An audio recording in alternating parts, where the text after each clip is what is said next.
Hello everyone, welcome to my channel. तो आज की इस वीडियो में हम जानेंगे कन्फ्यूशियस के बारे में। उनका क्या दर्शन रहा है, समाज के प्रति उनका क्या झुकाव रहा है और उन्होंने चीनी समाज के लिए क्या क्या किया है, ये सब इस वीडियो में जानेंगे। क्योंकि जिस तरह से और धर्मों के लोग अपने धर्म के प्रचार में जुटे हुए थे, तो इसी तरह से एक चीनी समाज सुधारक है कन्फ्यूशियस, इसने भी चीनी जनता के लिए बहुत कुछ किया है। तो ये सब इस वीडियो में हम जानेंगे। इससे पहले अगर वीडियो अच्छी लगे तो लाइक और सब्सक्राइब करना ना भूले। स्टार्ट करते हैं आज की वीडियो। जैसे कि फर्स्ट क्वेश्चन मैंने लिखा है, भारत में जब महात्मा बुद्ध और महावीर स्वामी जी के विचारों का फैलाव था तो चीनी समाज में किसके विचार ज्यादा फैले? तो ये जो कन्फ्यूशियस जी हैं, ये किन के टाइम के हैं? महात्मा बुद्ध और महावीर स्वामी जी के टाइम पे ही इन्होंने चाइना में अपने विचारों को फैलाया। तो ये थे कन्फ्यूशियस। किस राजवंश की शक्ति कम होने से चीन में कन्फ्यूशियस का जन्म हुआ? मतलब कौन सा ऐसा राजवंश था जिसकी शक्ति कम हो गई और वहां पे अव्यवस्था या कहेंगे शांति भंग हो गई थी, तो उस कारण कन्फ्यूशियस का जन्म हुआ है। तो ये था झाओ राजवंश चीन का। ठीक है, उसके बाद वहां पे कन्फ्यूशियस का जन्म होता है। नेक्स्ट है, कन्फ्यूशियस का जन्म कब और कहाँ हुआ? तो ये हुआ है 550 ईस्वी पूर्व में चीन के शांगदांग प्रांत में। ठीक है, कौन सा प्रांत है ये? चीन का शांगदांग प्रांत। तो वहां पे इनका जन्म होता है। नेक्स्ट क्वेश्चन, जैसे कि इसमें मैंने लिखा है कि कितने वर्ष की आयु में कन्फ्यूशियस को सरकारी नौकरी मिल जाती है? तो बहुत छोटी उम्र में। लेकिन इससे पहले एक क्वेश्चन और जान लेते हैं हम कि बचपन में ही जो है इनके पिता की मृत्यु हो जाती है। ठीक है, पिता की मृत्यु हो जाती है।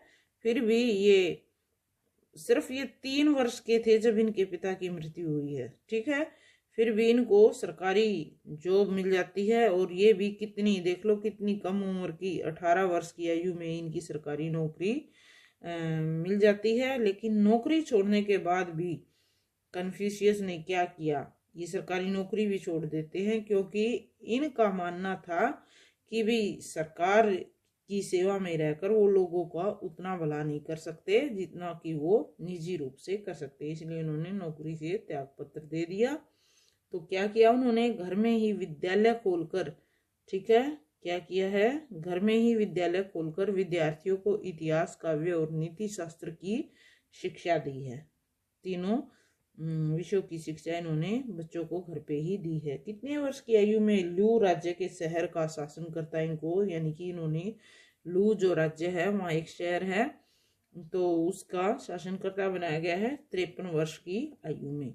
कन्फ्यूशियस जो मत है वो ये मानता है कि शासक और शासित के कुछ कार्य होते हैं। ठीक है, तो शासक का क्या कार्य है और शासित का क्या कार्य है, ये सब जान लेते हैं। शासक का कार्य वो मानते हैं कि आज्ञा देना होता है, जबकि शासित का कार्य होता है आज्ञा का पालन करना।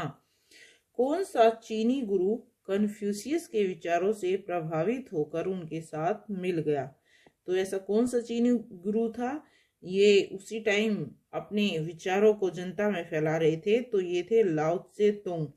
तो ये क्या कर रहे थे? एक नए धर्म की स्थापना कर रहे थे। लेकिन जब कन्फ्यूशियस जी ने इनको समाज का सच दिखाया तो ये इनकी बातों को मान गए और इनके साथ ही इकट्ठे हो गए। लाओ त्से तुंग और कन्फ्यूशियस के विचारों का फायदा किस प्रांत के लोगों ने उठाया? यानी कि किस प्रांत के लोगों ने इन दोनों अच्छे व्यक्तियों के विचारों का फायदा मिला है? तो ये है चीन का ल्यू प्रांत। वहां के लोगों ने इस विचारों का फायदा उठाया, यानी कि दोनों पॉजिटिव विचार जो है मिल जाते हैं। और ये सबसे ज्यादा फायदा चीन के लू प्रांत के लोगों को होता है। कन्फ्यूशियस को पहले कहाँ का गवर्नर बनाया गया है? तो ये बनाया गया है चीन का चुंगट जो शहर है वहां का गवर्नर इनको बनाया जाता है। सबसे प्रभावशाली शिक्षक चीन में किसे माना जाता है? तो इस कन्फ्यूशियस को ही सबसे प्रभावशाली शिक्षक मानते थे वो लोग, और या एक ऋषि के रूप में इनको चीन में मान्यता दी गई है। ठीक है, सबसे प्रभावशाली। कन्फ्यूशियस का समाज के लिए क्या विचार रहा है? मतलब समाज के प्रति उनका कैसा नजरिया रहा है? तो जो सामाजिक दर्शन है वो रेन के संबंध में विश्वास करते थे। रेन जो थ्योरी है, क्या है ये रेन थ्योरी? कि दूसरों से प्यार, ठीक है, यानी कि सबके साथ मिलजुल कर रहना। शिक्षा के क्षेत्र में कन्फ्यूशियस ने क्या कहा है? तो शिक्षा के क्षेत्र में उन्होंने 6 आर्ट्स पे जोर दिया है। तो पहले आगे बढ़ने से पहले यही क्वेश्चन ले लेते हैं कि ये 6 आर्ट्स क्या है। तो 6 आर्ट का मतलब है तीर अंदाजी, तीरंदाजी, ठीक है। दूसरा है सुलेखन, अच्छा लेख, संगणना, संगीत, रथ ड्राइविंग और अनुष्ठान। तो इस तरह की शिक्षा लोगों में देना, तो ये उनके 6 आर्ट्स रहे हैं। गवर्नर के पद त्याग के बाद कन्फ्यूशियस ने कौन सा कार्य किया? पद त्याग कहाँ का उनको गवर्नर बनाया गया था, ये क्वेश्चन हम कर चुके हैं। जैसे कि चीन के चुंगट शहर का, तो ये गवर्नर का पद त्याग देते हैं। तो कौन सा कार्य किया? उन्होंने समाज सेवा का कार्य किया। अपने जीवन के कितने सालों तक वो समाज सेवा करते रहे? लगभग 73 वर्षों तक उन्होंने समाज सेवा की। कन्फ्यूशियस की मृत्यु कब हुई? तो ये हुई है 483 ईस्वी पूर्व में। चीन के इतिहास में कन्फ्यूशियस ने क्या योगदान दिया है?